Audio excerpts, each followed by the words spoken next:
Hey, welcome back gamers to Gamer Guide channel. Today we're looking at the brand new Community Robot Factory, which has been rolled out in part, and I was lucky enough to be able to access it on 2 of my 3 accounts. So I haven't got it on the account that has most of my robots, but on Gamer Guide and my guest account I have gotten it. So I figured let's go ahead and check out someone else's robot once and do a review on it, so I can kind of see what it's like and see if it's going to be a good robot for you guys to check out for yourselves. So we'll do this one here by Mavor called Dreadnought SMG. Let's go ahead and take it into a match, and we'll just see how well we do with this thing. So the Community Robot Factory is a new feature where you can rent a robot for 7 days for a week, or also buy the community's robots, and in turn for posting a robot on the Community Robot Factory, which anybody can do, you'll receive a portion of the RP or even the GC for people who make a purchase or rent your robot. Now I have noticed that it is very expensive to buy a robot, however it is pretty cheap to rent one, so I would recommend just renting a robot, truthfully, as you'll make back that rental cost in probably one match. At least that's the case if you're up here in Mark 10, like I am. So I've put some of my own robots up there from both my guest account and from the Gamer Guide account, only a couple of them. But as soon as it goes live and I have it open on Rollin, I'll go ahead and post a lot of my other robots that you guys have seen, and you know, I've been talking about some that I haven't got around to making build videos and stuff like that on. I'll try to post all my good robots up there so you guys can check them out and just play them without having to build them yourself. So I do like it. It's a neat addition to the game. It's actually something I knew was coming for a while because I had talking to Mark. Maybe that's a word, talking. I talked to Mark a while back, and he had mentioned that something like this was in the plans way back before even Megabots were put into the game. So it's kind of neat to finally see this come to fruition.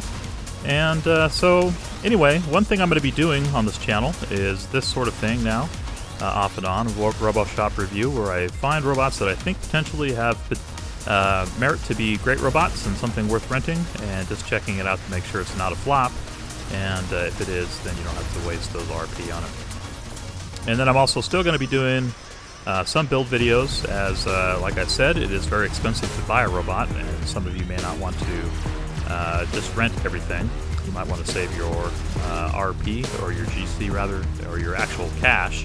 And plus it's kind of fun building robots, so I'll continue on with the build videos too. Especially on the stuff that I've released. I do have a release of my own here. It's the new P4 robot that I've put into the Roboshop. It's called Kaizen, meaning continual improvement, and it's something I've actually upgraded once since I released it, so now we're at the P4 instead of P3, and I'll be doing a separate video on that. Oh, well, that guy caught me unexpectedly. Alright, well that was a nice hit. I didn't see him coming. I've seen those things around, and now you could probably rent that too. I imagine that if you look up Tesla, you'll see that in the Roboshop as well. Alright. Well, so far I'm liking the Dreadnought. It seems very stable, and also it's actually surprisingly flies pretty level. You know, I was a little worried when I first saw this because of the multi-leveled hovers, and you can kind of see at the back of the vehicle the top hovers, and then at each level there's hovers underneath it, but it actually does surprisingly well. And one thing it has kind of opened my eyes up to is the ability to put hovers in places. Well, that's not so good. If you jump off a cliff, you do tend to flip backwards. But the ability to be a little bit more liberal with your placement of hovers. I try to always put mine close to the same plane. There we go, got a little revenge on that Tesla. I try to put them on the same plane, so if you do jump off cliffs and stuff like that, it works. But it kind of does show me that it is viable to do this multi-level hover thing, so I'll have to look into that in the future. I like all the guns on this. That's the other reason I was kind of drawn to this Dreadnought by Mavor. Having the redundancy in guns is always great if you're going to be a platform tank. So I went ahead and taken note on that as well. Might be something that I try to do myself in the future.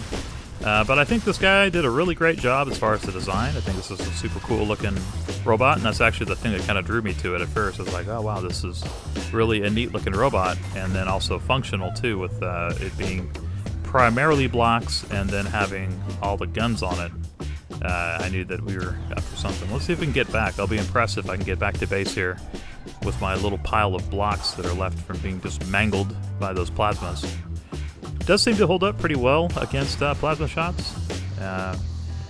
You know, even though we do take huge chunks of damage, we have enough extra hovers on board that it seems to stay in one piece for the most part. So this thing, I guess, is 12 guns. I'm trying to think. It has 2 on each of the arms extensions, with the center kind of open. So that's a lot. I think that's more than I put on the tank. I've done some tanks that are 10s and stuff like that, and then my kind of preferred tank is usually my little Mega SMG tanks, where I put 2 or 3 Mega SMGs and then fill in the rest, up to 6 usually, with regular SMGs like these here. I like that he used the carbon SMGs too. It makes it look pretty cool with the black, matte black and orange tier 10 cubes, which are very expensive, but do look neat. Take this guy out here. And my aiming seems a little off, so a little challenging to hit him when you're up above. I guess it's maybe just the top guns are at a weird angle. And I am missing a couple blocks in the front. I'm noticing I have a little bit of a floating nose issue, but not a major issue, not something that's going to kill me. If you just press your the shift key down, you'll bring your bot right back down to the ground without having to risk flipping. So that works pretty good. And then being able to go out and get into a scrap with another tank, and if you get into the shooting the other guys' guns off contest, well, you're going to do pretty good here with the Dreadnought. So far I'm liking it. Let's see if we can get out here and get some more kills. Here comes our friendly Tesla again. Oh, he managed to hit me with one of them. But even getting cracked with that Tesla, it doesn't look like I've suffered too much. I have a couple of blocks missing up there on the left side, I guess, if you're watching this on the screen. But nothing too major, didn't even cut through it. Looks like Mavor did use some arrow rods on the underside for prism plating, I guess you'll call it. Basically just smart damage channeling is kind of the way I like to put it. And let's, oh, there's enough. Let's see if we can get that free kill. Come back here!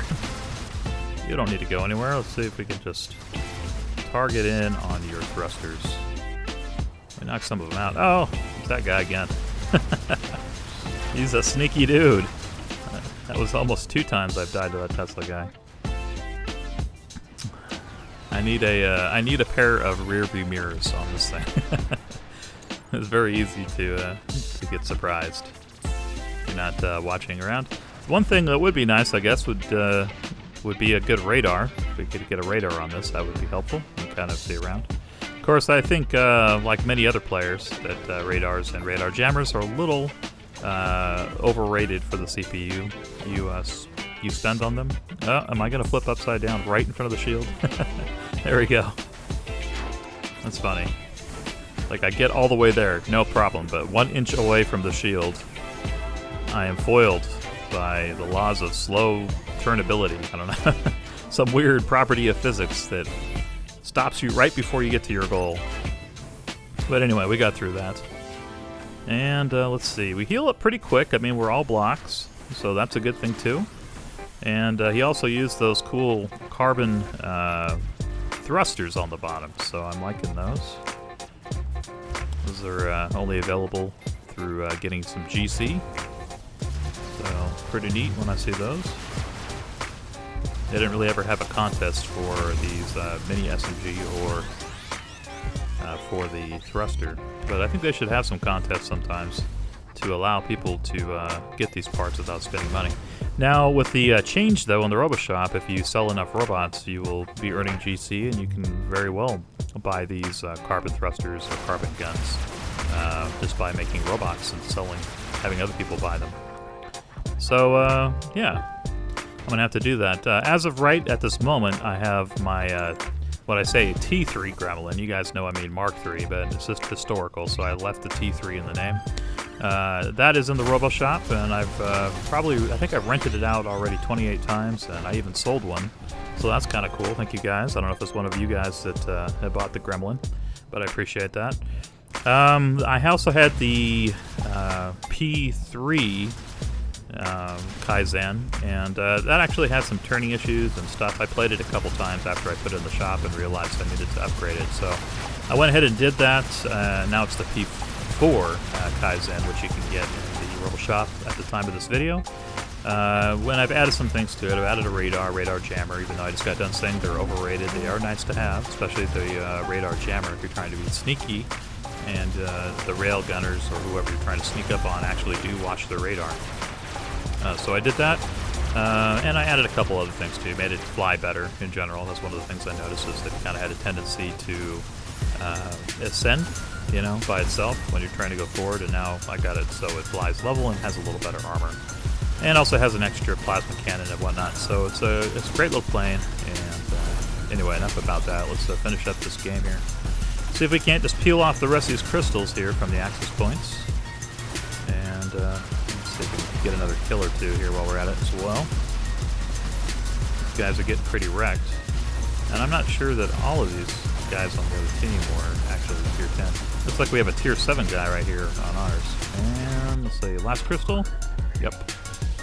Alright, well that was a quick game, but overall I have to say I do give, I guess, a 5-star rating here to this as far as combat effectiveness, and also I'm going to have to give it 5 stars too for design and style. So if you guys want to check out a cool SMG hover robot, definitely give Mavor some of your RP and go rent that in the Roboshop. And at the beginning of the video you could see the settings I put in to find it, but it's going to be the highest rating that you can get on the scale. Also going to be, you know, easier to find it if you look for the SMG and hover filter. But I saw it about midway down the list, and I think right now it's rated about 4 stars. Though it probably deserves, I think, a 5-star rating. But, you know, you're going to get those haters out there who have to give it 4 or 3. But definitely, I think, a 5-star bot. Good job to Mavor. And I hope you guys like this. I'm planning to do more of these reviews at the Roboshop. So come back soon, where I will be, Roland will be testing those robots, so you can make informed decisions and save those RPs for you in the future. Please subscribe here to the channel if you're new. I'd appreciate that very much. Leaving a comment is always appreciated. And also, don't forget to thumbs up the video. And that should do it here for this episode at Gamer Guide. And I'll see you guys again here real soon on Gamer Guide channel. Later.